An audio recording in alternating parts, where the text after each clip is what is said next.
पूजा की रॉकिंग दुनिया में आप सबका स्वागत है।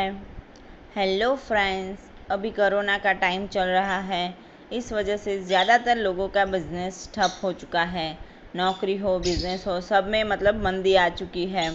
किसी के पास अच्छे से काम नहीं है और इस कोरोना की वजह से एक लंबा सा ब्रेक हो चुका है सबके काम में, और इसी वजह से सब लोग बहुत ही परेशान हैं, बहुत तकलीफ़ों का सामना कर रहे हैं। और कई लोग तो ऐसे इस टेंशन की वजह से डिप्रेशन में भी चले गए हैं।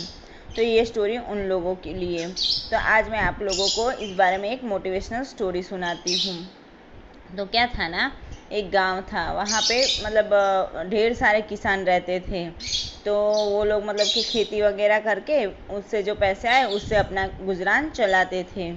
तो एक बार क्या हुआ ना कि आसमान बात कर रहा था, और आसमान में से ऐसी आवाज़ आई कि अभी हम मैं हर टाइम बारिश देता रहता हूँ, हर टाइम बारिश मिलती है, तो अभी मुझे थोड़ा सा ब्रेक चाहिए। मैं बारिश धूप वगैरह नहीं दूंगा और मुझे ब्रेक चाहिए। अभी मुझे थोड़े कुछ सालों के लिए मुझे आराम करना है। तो ऐसी आसमान में से आवाज़ आई, आसमान ने ऐसा डिसाइड किया। तो ये सारी बातें के किसानों ने सुनी। तो अभी क्या हुआ कि किसानों ने ये सारी बातें सुनी, तो सारे किसानों ने मिलकर ऐसा सोचा कि अभी आसमान में से बारिश तो आने वाली नहीं है, धूप तो आने वाली नहीं है, तो बिना धूप और बिना बारिश के तो हमारा कुछ काम नहीं चल पाएगा, और हम कुछ भी पाक नहीं उगा पाएंगे। तो अभी क्या करें? तो उन लोगों ने डिसाइड किया कि हम लोग भी ऐसा करते हैं, पूरा हमारा सब कुछ काम बंद कर देते हैं, क्योंकि अभी क्या होगा कि हम कुछ भी बोएंगे या कुछ भी करेंगे तो कुछ पाक आने वाला नहीं है। तो फिर हमें अपना काम पूरी तरीके से बंद कर देना चाहिए। तो सारे किसानों में ऐसी मीटिंग हुई और सब कुछ डिसाइड हो गया। तो सारे किसानों ने काम वगैरह बंद कर दिया, और वो लोग काम नहीं कर रहे थे अभी, क्योंकि अभी बारिश और धूप तो आने वाली नहीं थी।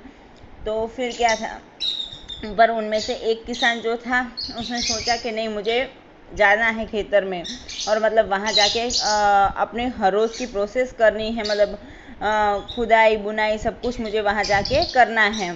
तो वो तो हर तरह की हर दिन की तरह खेतर में गया और अपने रेगुलर रूटीन के मुताबिक वहाँ पे काम करने लगा। उसने वहाँ पे पानी डाला, खुदाई की, और के पाक वगैरह जो जो प्रोसेस होती है खेती की, वो सारी प्रोसेस वो वहाँ पे करने लगा। तो ये बात की सारे किसानों को पता चला, इस बात का कुछ न्यूज़ मिला। तो सब लोग सोचने में पड़ गए कि पगला तो नहीं गया है क्या, क्योंकि जब भी अभी बारिश ही नहीं आने वाली, धूप ही नहीं आने वाली, तो ये सब करने का मतलब ही क्या है? शायद ये सदमे में चला गया है, पागल सा हो गया, तो इस वजह से ऐसा कर रहा है। सब लोग ऐसा सोचने लगे। पर उसे वो जो किसान था जो सारा कुछ काम कर रहा था, उसे इस बात का कोई फ़र्क नहीं पड़ रहा था कि लोग क्या बोल रहे हैं, वो तो अपनी प्रोसेस किए जा रहा था।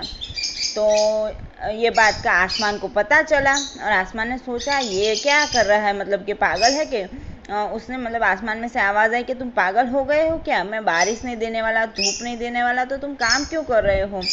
तो वो किसान बोला कि मैं अपना काम इस वजह से कर रहा हूँ कि जब भी आप बारिश दोगे, धूप दोगे, तब तक मेरी ये प्रैक्टिस चली ना जाए कि मैं जो काम कर रहा था वो मैं काम ही भूल जाऊँ, और फिर बारिश और धूप का कोई मतलब ही ना रह जाए।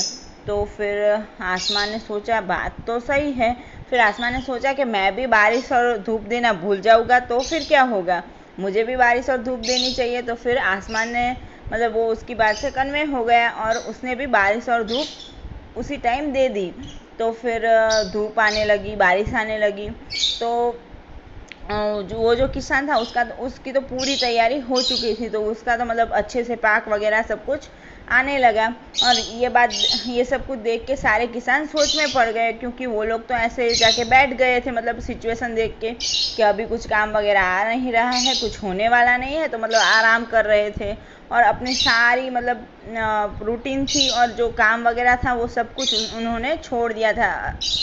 तो फिर फ्रेंड्स, हमें इस स्टोरी से क्या सीख मिलती है? हमें यही सीख मिलती है कि अभी कुछ डिफ़िकल्ट टाइम चल रहा है, अभी कुछ ब्रेक आ चुका है सबके काम में, चाहे बिजनेस हो, नौकरी हो, जॉब हो, कुछ भी हो, कुछ ब्रेक आ चुका है। आई नो ये वो बहुत ही टफ टाइम है, लेकिन हमें उस एक किसान की तरह काम करना है। हमें अपना काम, अपनी तैयारी, अपनी प्रैक्टिस चालू रखनी है। क्या पता कब अचानक से अपॉर्चुनिटी आ जाए और कुछ अच्छा हो जाए। जैसे ये मतलब सिचुएशन, बुरी सिचुएशन हमारी लाइफ में अचानक से आई है, वैसे ही कुछ अच्छी सिचुएशन आ जाए और हम पूरी तैयारी के साथ खड़े हो और उस मतलब अपॉर्चुनिटी को ले लें।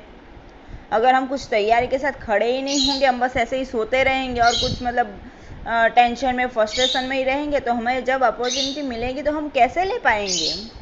इसी वजह से हमें इस सिचुएशन से हार नहीं माननी है। हमें कुछ भी करके कॉन्फिडेंस नहीं छोड़ना है और कुछ भी काम हो हमारा प्रैक्टिस चालू रखनी है, उसमें हमें हार नहीं माननी है। ठीक है ना फ्रेंड्स, मुझे उम्मीद है ये स्टोरी आपको मोटिवेशन दे पाई होगी। मुझे कमेंट करके ज़रूर बताइए। और मैंने ऐसे ही ढेर सारी स्टोरियाँ मेरे अपनी डिस्क्रिप्शन बॉक्स में लिंक दे रखी है, उसे भी जाके देखिए। और मेरी चैनल को सब्सक्राइब नहीं किया है तो सब्सक्राइब ज़रूर कर लेना। ठीक है ना फ्रेंड्स, थैंक यू।